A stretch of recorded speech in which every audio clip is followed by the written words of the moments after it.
Hello, Assalamu alaikum everybody. Hope you're all safe, sound, and healthy. And I'm back because there's so many things that I feel that, despite the fact that I've repeated them in so many different ways throughout the years since I started podcasting, I still need to revisit and refresh upon those subjects, because nothing seems to change no matter how much you talk about it.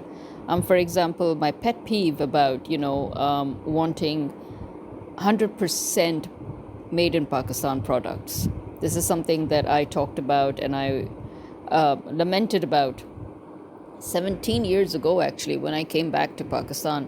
And I started seeing how, within those first 10 years, of my arrival, when I saw how they were using low quality materials, imported, they called it imported. And so the prices were higher, the quality was lower, and obviously they made it in Pakistan. So, and those things never lasted. And as I've talked a million times about it, like, for example, I literally said something along the lines of, my kingdom for a local made product, my kingdom for made in Pakistan. And I'm glad to say that more and more people are now, especially since the boycott and everything, and COVID, but especially boycott, people have become more and more into this. That, yeah, why? Because I guess people have also realized the stark difference. When you look at our local made shoes, for example, as I've said it before, if you look at my shoes that were 100% local made, they were cheaper, but they lasted me more than 25 years. Heck, I still have some of them. It's been over 30 years. And then, as opposed to that, you look at those expensive imported shoes or shoes made with imported material, and they didn't even last 2 years. Some of them didn't even last 2 months. And they were in thousands of rupees, even at that time, even 20 years ago. Similarly, bags.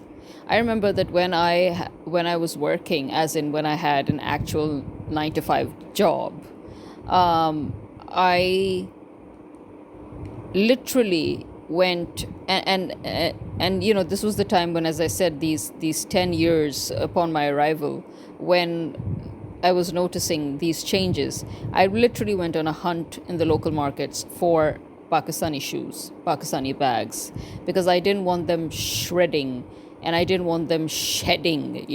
I didn't want them chipping off, like paint. I didn't want my bags to suddenly look like they're, snakes shedding a new skin. And I didn't want my shoes to look like that either. And again, to my chagrin, despite the fact that many of the shopkeepers said that, yeah, no, it's locally made. I'm like, yeah, it's locally made, but the material that you used, that's not local, is it? Yeah, no, that's from China. And I'm like, yeah, keep it. I want 100% made in Pakistan. Okay? Listen, what's wrong with using your own materials when you know that your materials are made to last? Especially because your materials are made in conformance of your climate. You see, it's not even necessary that Chinese products are bad. First of all, China produces 4 qualities of a product. It depends on what quality you wish to buy from them. Number 2, even if it's a good quality, it doesn't necessarily mean it will last long in your climate, because you have to buy materials that conform to your own climate. Those materials may last years in, for example, colder climates like in Europe, but they will not last in our hot and humid climate. Especially when in the recent years humidity has become a big factor, even in areas of Punjab like Lahore and other areas where humidity was actually never a factor except during monsoon season. Humidity has always been a factor in places like Karachi, coastal areas. But Lahore and other parts of Punjab, to have an almost year-long humidity, which we have had in the past few years, which was basically because of all the rain accumulating in the atmosphere but never actually raining. So the accumulation of moisture in the air just became heavier and heavier and more and became so laden with it that the humidity lasted literally throughout the year. It happened at least for 2 to 3 years like that. I'm glad to say we're back to normal. No humidity, Everything is fine this year. Last year too, thankfully, no humidity except in the monsoon season. So yeah, what I'm trying to say is some things, as I said, never change, despite the fact that now even more and more people are becoming a little more aware of it. And one of those things is this: that okay, really, we want our local stuff. Okay, we want our local pure leather shoes. We want our local good quality plastic, good quality foam, you know, heels used. We don't want the kind of soles that literally come off and you're left with the upper part of the shoe dangling in your hands, when you've hardly even worn them. We don't want those. Well, thankfully, there are some, shoe manufacturers that are listening to us. But again, as I said, the way things are, because of consumerism, thanks to especially Western standards of consumerism, thanks to social media promoting those very standards of consumerism, it's always been now buy less for more. So you're basically buying lower quality for more money, right? Things are being made deliberately not to last, in other words, right? And so, yeah, that's why when we go and we find that we have some local small businesses that are a bit higher on the price end, we keep on talking about how we should still support them, because we realize that they're still trying to maintain that quality, but because of all the other factors coming in, because of especially inflation, they too have been affected. But much better to then support them and to support local businesses that are trying to maintain their quality than to go for these newfangled shenanigans, right? So staying on that topic, again, my kingdom for a lawn fabric, as I said, again, I did a podcast dedicated to this, that it is bad enough, that you have all these so-called designers, self-claimed designers that are just, because once upon a time, a few years ago, it became a huge trend where everybody wanted to be a designer. And so everybody decided that, because obviously, as I said, it's proof of lack of originality when designers decided to elitify the staple fabric lawn. Yeah. You see, lawn was a staple fabric. And as I said, there was a reason why people companies like Gul Ahmed and Nishat and,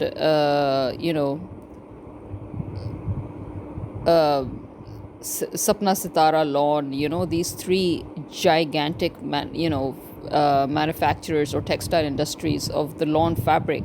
There is a reason why, despite the fact that they could have well monopolized this fabric, but they knew and recognized the fact that this is a staple fabric because we are a hot country. And this is a fabric that everybody should be able to afford, be it a poor person or a rich person. So despite the fact that they well could have, because these were, as I said, these were big names. These still are big names. You have Nishat, you have Gul Ahmed, you have, I don't know, I think Sapna Sitara is no longer there, but it used to be one of the big names. They even before Nishat. In fact, before it was Sapna Sitara, Gul Ahmed, and I forgot the third one again. Well, anyway, I mentioned it before. So yeah, you had these three. And now you have Nishat. So the thing is that with these gigantic companies, they still knew that there's a percentage that they could, elitify of lawn, but the rest had to be staple, right? Which other companies moved on to continue doing. And then these designers came and totally 100% elitified lawn, which left the poor man hanging. And now in such a hot country, suddenly you're getting introduced to blended fabrics. And now these very designers and brands themselves are now, again, temperatures are rising every year. Hello. Temperatures are at a new record, okay? Every year, temperatures are setting a new record in highs and lows. Okay, but especially highs, forget the lows. Okay, we are a hot country. Okay, we're climbing up there in heat. Okay, in that temperature, we're crossing 40s. We've always crossed 40s, but now we're really crossing 40s, as in where we were 42, now we're going to 45, where we were 45, we're going to 52, where we were 52, we're going to 54. So it's bad, okay? And what do these newfangled designers and brands come up with now? Blended fabrics. Are you serious? Like, are you serious? Again, I've talked about this because, as you can see, this began again years ago. Especially in those years, as I said, we had at least 2 to 3 years spell of constant humidity, 12 months a year. Now imagine that is when they decided to bring in polyester cotton, and they decided to bring blended fabrics, and they decided to bring pure synthetic fabrics, as in synthetic fabrics. Like, are you out of your freaking minds here? Seriously? So yeah, the whole country was disgruntled about the fact that they, decided to elitify lawn in the first place. The country was pissed off as it is. And mind you, it's both the rich and the poor. Yes, even the rich for whom lawn was made elite, even they were pissed off. So if even they're pissed off that the fabric has been turned into an elite fabric, just imagine. Yeah, because it's just not worth it. First of all, it's not, because the pure lawn, it is a very thin fabric, and it is not long lasting. You have to take extra care to make it last long. And now, apart from that, there was mulmul, okay? There was mulmul, or there was voile, okay? These were other staple fabrics that you found throughout the 90s and the early 2000s. And suddenly, they seem to have vanished. And now, again, you find some brands working on mulmul cotton, which many people seem to think is voile.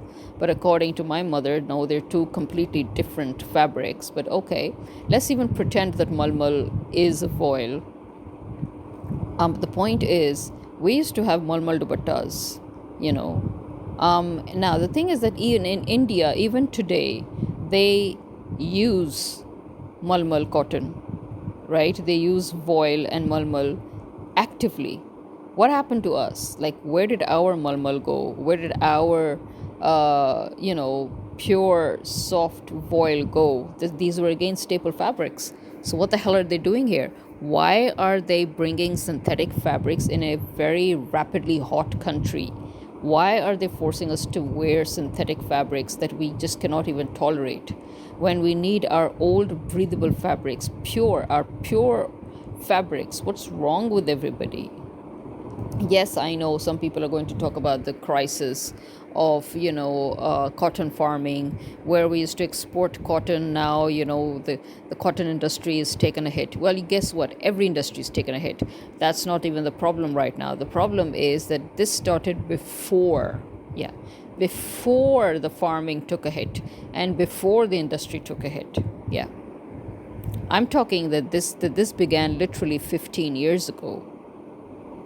What gives, So yeah, please keep your blended fabrics to yourself, especially you branded boutiques. You boutiques and your brands and your designer wear. Like, seriously, you expect us to pay thousands of rupees on blended fabrics? Like, are you out of your freaking minds? Well, thankfully, lawn is creeping back into, obviously lawn never really went out of manufacturing for for the normal people, for the non-elites. But still, thankfully, in the past few years, as I said, because everybody was so pissed off at it being turned into an elite product. So yeah, for at least 3 to 4 years ago, the ordinary man's lawn sort of came back into the market, but still, it's not the way it used to be. Things are obviously never going to be the way they used to be. That's when you realize that you're at that point where there's so many things that are changing, and not for the good.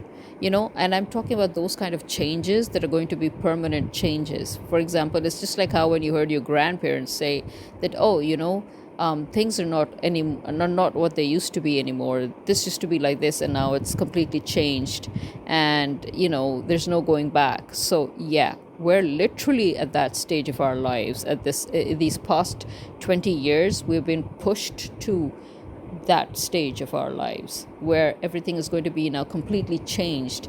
And it's going to be like how in England, there was a time when suddenly people started saying, oh, I haven't seen lemon since the 1940s.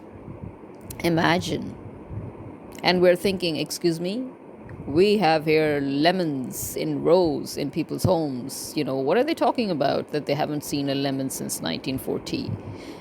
So yeah, food for thought. That's the kind of change I'm talking about, especially with our army and our government, which, as we know, have been literally placed here by the British, aka the Americans, aka the Western Bloc, basically just to completely colonize or completely paralyze or cripple or destroy Pakistan as any entity whatsoever.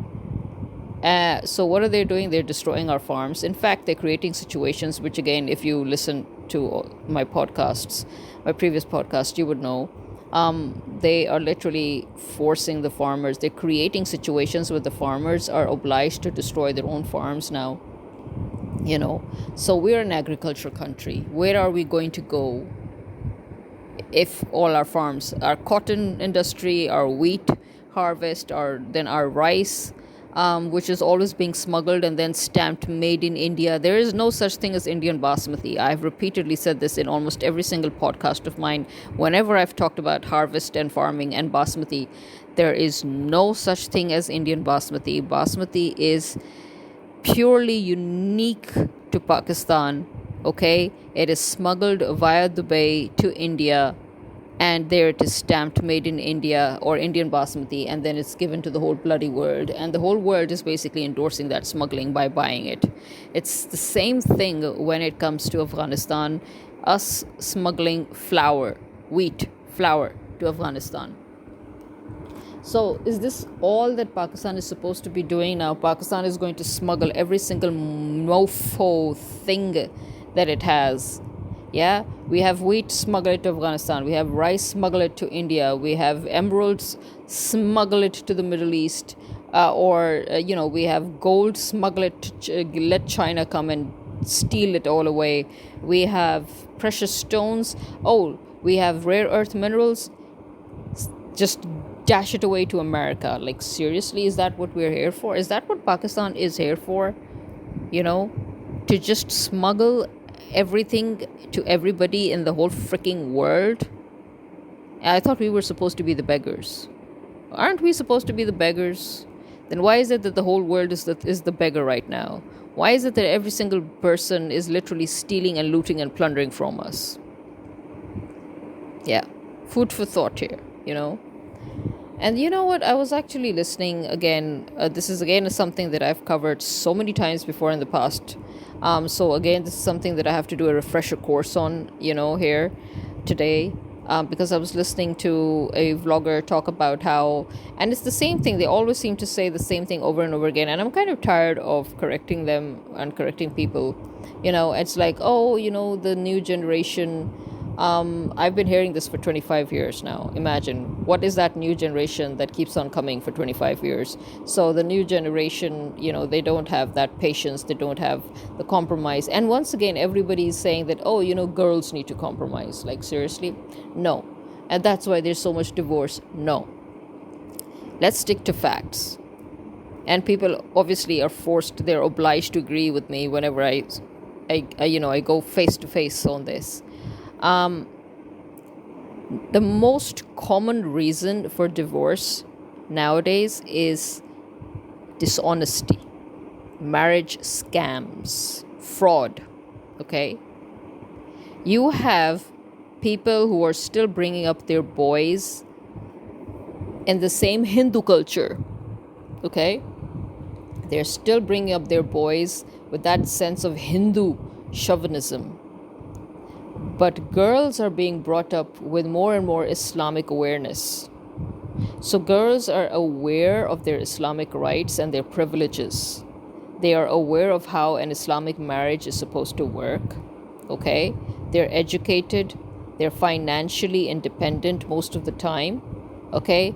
But boys are, sorry to say, brought up the way girls should have been brought up. So boys are brought up with too much privilege. They end up having a stunted education and next to no financial independence. And then their parents set about looking for girls who are financially independent to marry their sons to, hoping that their sons would now feed off of those girls. And preferably that the girls should belong to well-off backgrounds so that the girl's parent, because obviously the girl's parents will never want to see their girls live in misery, so then they will be obliged to, finance their son-in-law and make him capable, that he should have something. Get it? So they're going through the whole Hindu motions, basically, where the man feeds off of the woman. Or you can say the ancient Chinese or ancient Korean or ancient Eastern culture, where you're basic, or even the Western culture, the American and the European Christian culture, where men are supposed to take over everything that women have, and men own women, and so men own everything that women own, there. And in Islam, as you know, this is not even allowed. This is forbidden. In Islam, women are their own owners, and nobody can own a woman, and nobody can force a woman to, nobody can dominate a woman, in other words, and nobody can force a woman to give up what is hers. Right? In Islam, what is a woman's is a woman's, and what is a man's is his wife's too. That's how it works in Islam. Another thing is that this is also something that contradicts Islam, and this is again our Hindu culture, or if you go again towards China or Korea or the West, the ancient, if you look at their old cultures again, where they think that no, women and men are not equal because men have their roles and women have their roles, and women should stay at home and men should go out. No such thing in Islam again, because the Prophet, peace be upon him, told us how a married man should live. Okay? And when he was at home, he did housework. He helped his wives with the housework. He took care of the children. He worked in the kitchen.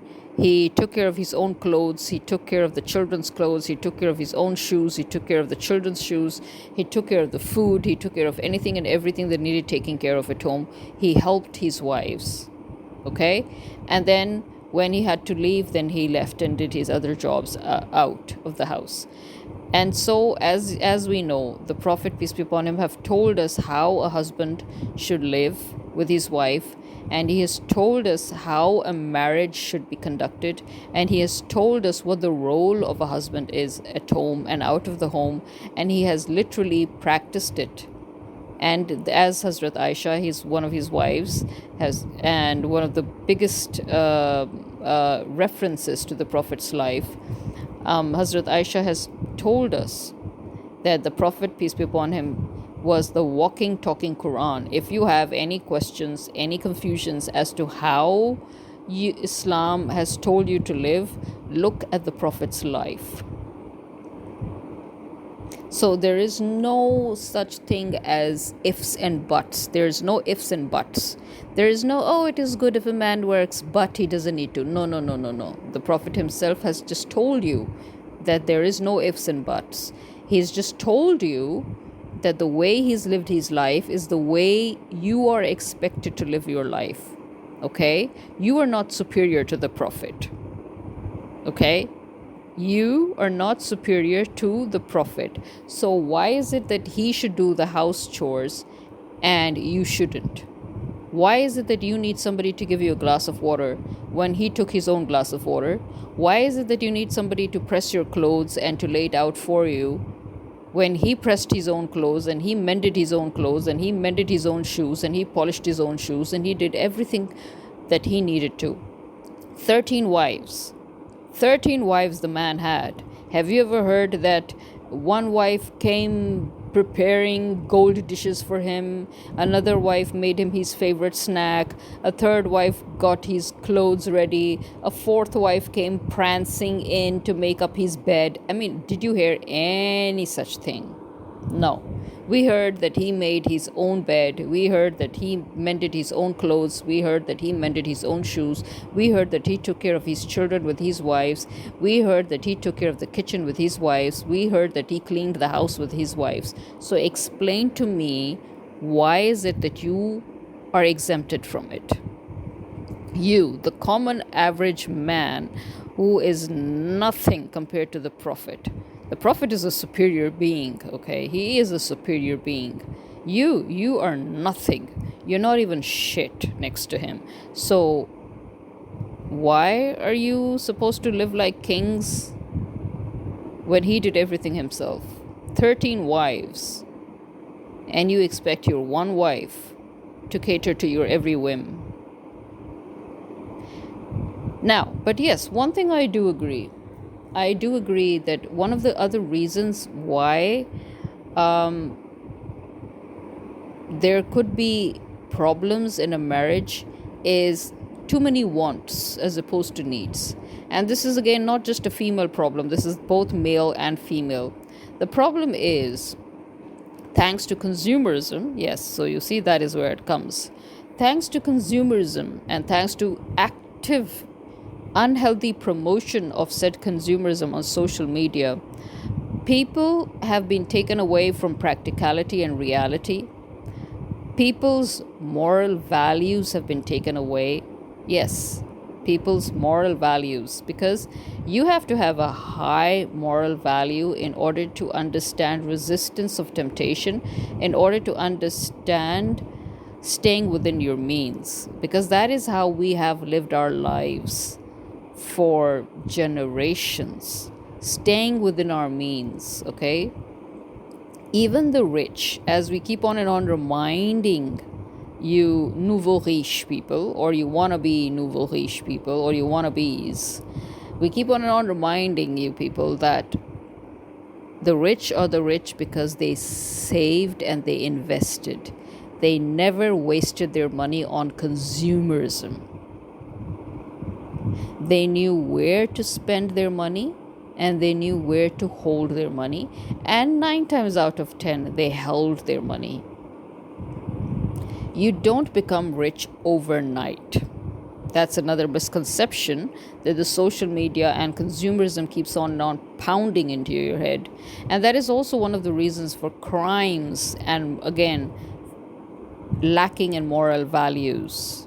Is when you look at, again, this has a lot to do with social media, but it also has a lot to do with mainstream media, when through weird-ass dramas and fiction, they are literally brainwashing people into thinking that, oh, you need to go for get-rich-quick schemes.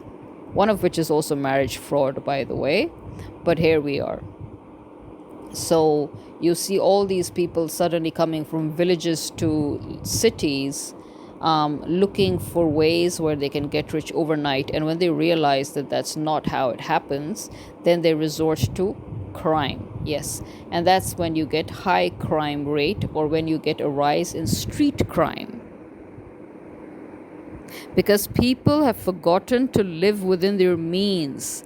People are all about wants rather than needs. You see, for the longest time, we have been training our offsprings and each other and ourselves to cater to our needs and to learn to differentiate between the need and the want.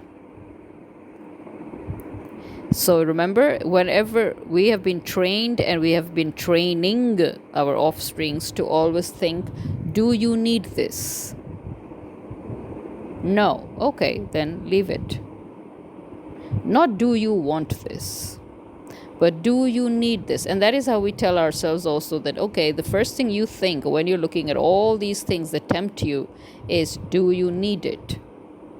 And the fact that we have to, on social media, retrain people. Imagine, this de-influencing trend that has begun. I think this de-influencing trend began because of this exact same reason, is that when you hit extremes on one end, then you have to hit the extreme on the other end. So we've hit the extremes on wants and consumerism and unnecessary consumerism. And so now we're going to hit back to the other extreme of de-influencing people from said consumerism.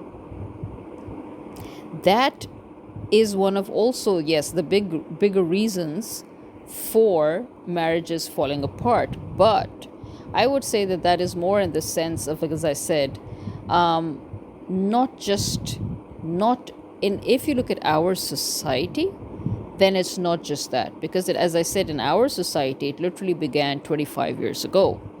25 years ago, it began when girls were brought up differently, when parents had more and more awareness, and they started bringing up their girls to be financially independent, to be educated, and those girls became more and more aware of their rights and their privileges in Islam, as opposed to the upbringing of boys, which is still the same medieval chauvinistic upbringing where you're taught that, oh, you're a man, you're a boy, you can do whatever you want, and then he ends up being jack shit. So we have now more qualified girls in our country than we have boys. We have more girls in our country that are part of the executive workforce, or actually not executive though, because they will still prefer to give that to a man. But I mean, you have more and more females working. You have more and more females in the field, in all sorts of walks of life, in professional life, and you see men struggling. You see more and more female doctors, for example, or more and more qualified female doctors, more and more females that have merit as doctors compared to males.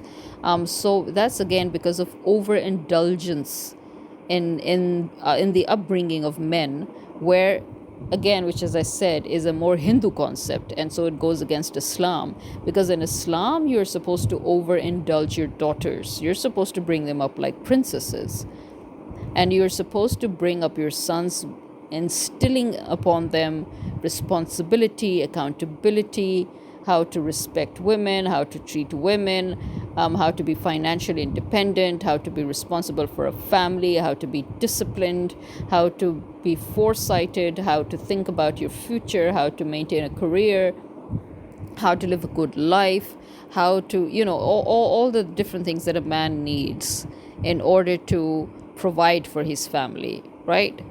But in Islam, it is also essential to make your daughters educated and financially independent, because in Islam, it is essential that a woman remains her own being. Yes.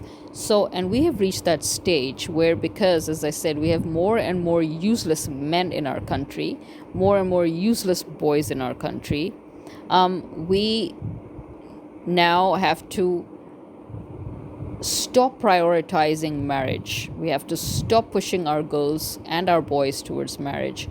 We have to stop forcing our traditional cultural norms, which, as it is, do not even satisfy the Islamic norms. Because in Islam, you have to prioritize mental health, you have to prioritize financial independence, you have to prioritize education, you have to prioritize all these things. You have to prioritize having a harmonious marriage, as opposed to your cultural norms, which are your pagan norms, where you are prioritizing marriage over everything else. And one of the worst things that parents do to their daughters, even today, we still have those parents who, as soon as their daughters graduate from universities, becoming doctors, for example, they do not even start their internship. They do not even start their fellowship, or they do not even start their house job. Okay? They don't even start their house job, and parents are now getting their daughters married. And this is unfair. It's unfair to the system. It's unfair to the hospitals. It's unfair to the doctors. It's unfair to everybody, because, as I said, it is the girls who are getting positions. They're the ones who are getting merit. They're the ones who are the top notch doctors. And before they can actually become doctors, you're now removing them from that system and telling them to get married. And after marriage, it becomes more difficult for them to get back into their job because now their in laws, they want trophy wives for their sons. And what is a trophy wife? A doctor. But she shouldn't practice. So you are being unfair to your girls all over again. You're literally clipping their wings at the moment they're ready to fly. And that is hypocrisy at its peak. And that again goes against Islam. And this is why when you have high divorce rates, those girls now doubly injured, doubly wounded, now they have to start from scratch. And many of them will have missed their opportunities thanks to you rushing them into marriage. That now they literally will take years because our country is at that point where joblessness is at its highest. There are no jobs. There is nothing in this country for anybody left. And then you already had the gall, the stupidity, you had the God complex to pull your daughters out before they could even enter into the system. And now it's difficult for them to enter because all the men, who have now got the chance to enter have entered because these women who were at the top positions were already removed from the system before they could enter. So men replaced those vacancies, right? Well, good for them. But I'm just telling you, this is how it's going on. This is how it's... And again, why does it always take a parent to hurt their own child to this point of devastation in order to understand that, oh yeah, marriage is not important? You had to get your daughter married to a hidden gay, for example, and then get her divorced within months in order for you to realize that, oh, marriage was not important. Seriously, you had to fuck her life in order to realize that. And parents are still doing that. That's the worst part. And as I said, I'm listening to people, to vloggers, to older generation vloggers who still cannot wrap their heads around it and understand that the major reason why divorce rates are at a high is dishonesty and marriage fraud. Okay, one of the biggest frauds that have been going on is that the guy is gay, but his parents are telling him, oh, okay, just get married and then you can get divorced after a few months. Automatically the blame will land on the girl anyway. We're going to put the blame on the girl, and then you can live your life the way you want to. But you need to save our face. Yeah, you need to save our face in front of our neighbors, and you need to get married. Okay, this is a 25-year-old thing, so that means that it started 20 years ago. This started 20 years ago, and it's going on. Okay, the second scam that started 20 years ago and is still going on, as I said, is where you have useless ass boys and useless ass parents who are now looking for rich girls, or for girls who have jobs or a stable job, or who are financial stability, and they want their sons to get married to those girls so that they can help tide them over. Another most common scam that is going on is both girls and boys from lower middle class families, or from struggling families, or from really lower social strata of the society. They come into the cities from villages, or they are, in smaller cities. They come to bigger cities. They rent big homes for a few months. Then they pretend to potential, rishtas, as in potential matchmakers and potential in-laws, that this is their own home. So for example, I come to a city, I rent a big house, and then I get hold of a matchmaker and I say that I want to get my daughter or my son married, and I want this criteria of a family. They should have a rich background, and they should have this, and they should have cars, and they should have a house in this posh area, and this and that, and And then the matchmaker will ask you, okay, so what have you got? And you're like, oh, this is my home. See, this is this lush big house. This is my house, and I live in this posh society and this and that. And so every time somebody comes and for a potential marriage proposal, you give off the whole impression. In fact, you tell them out and out that, oh, this is our house, we live here, this and that. And then you get your daughter or your son married to a well-off family, and then you leave that rented house and go back to where you came from. And that's a scam. That's a scam, because now the boy or the girl from the well-off family is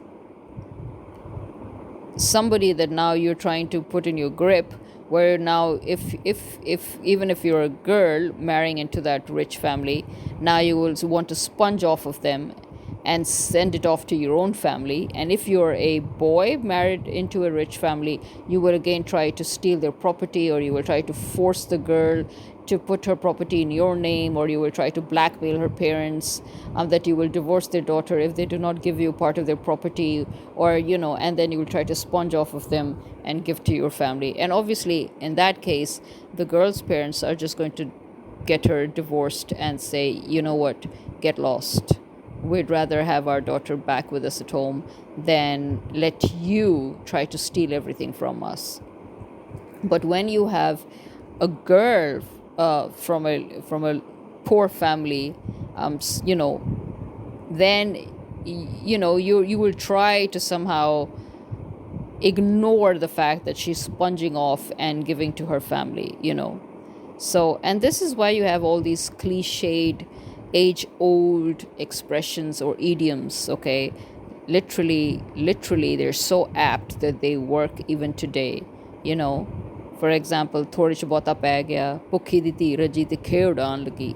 These sound bad, but they are so apt that when you are in the middle of it, you realize it, that yeah, okay, this is apt, this is true.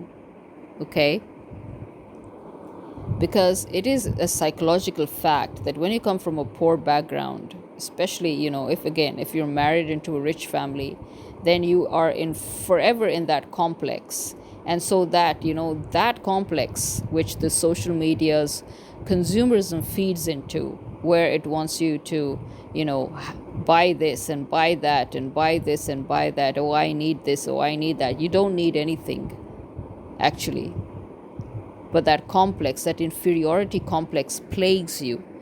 And then the fact that your family is poor and you've married into a rich family, that also begins to plague you. And then you think that it's your right to sponge off of your in-laws and give it to your family,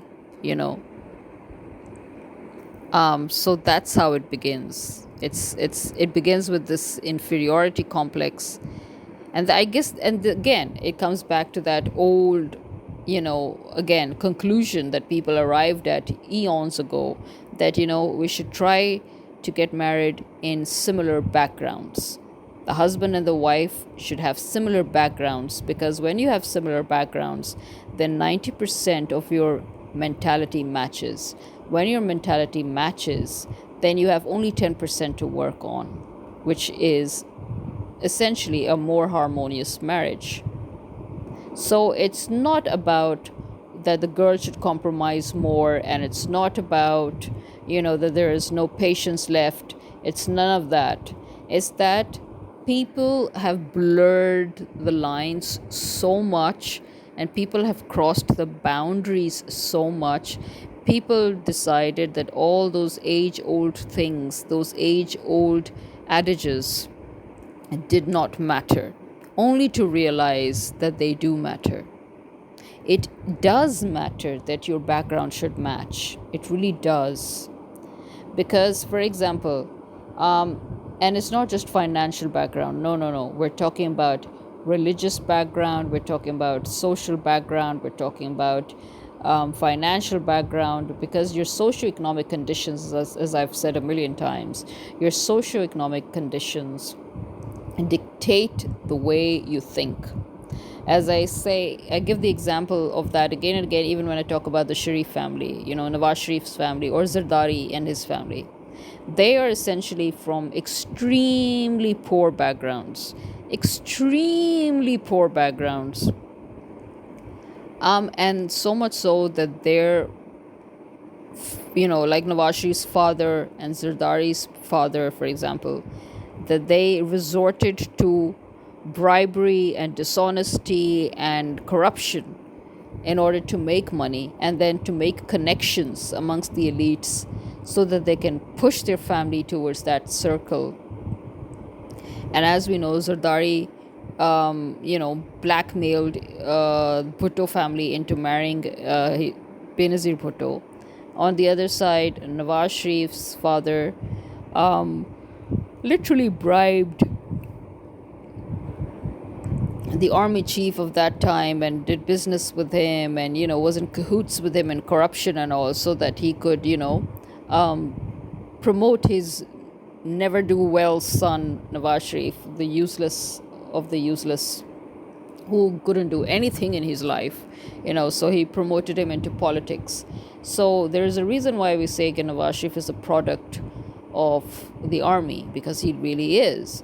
And so there's also reason why we say that, no matter how rich you become, but the mentality that you have grown up with, if you have lived in a struggling family, that mentality will never leave you. For example, I think there was this saying, now I don't know if he actually said it or not, but there was this saying that became quite famous that Bill Gates said to his son that, you're the son of a rich man, but I'm the son of a poor man, or something of the sort, right? So yeah, in other words, it's the same thing. How you grow up, in what conditions, what economic conditions, what socioeconomic conditions you've grown up in, that has already made up your your mentality, right? That has made up your personality, that has made your thought process, that has made you who you are, the way you think, your mentality. Okay? No matter how rich you get, that mentality will never leave you. So no matter how rich Zardari, for example, gets, he will still continue to do corruption. He will still continue to look for ways to get more money.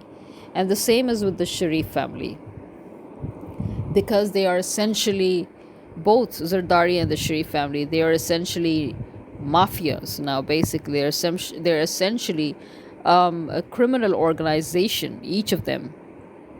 So they will constantly resort to crime and corruption and dishonesty, in order, because that fear, as I've said many times before, that there's that fear embedded in people that have come out of impoverished backgrounds, that they do not want to go back to that point in life.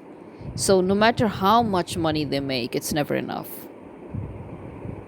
So yes, that is why it is essential that you try to have as similar background as you can in order to have basically a very good marriage, where you at least have 90% struggles out of the way, already sorted, and you just have 10% to work on. Okay?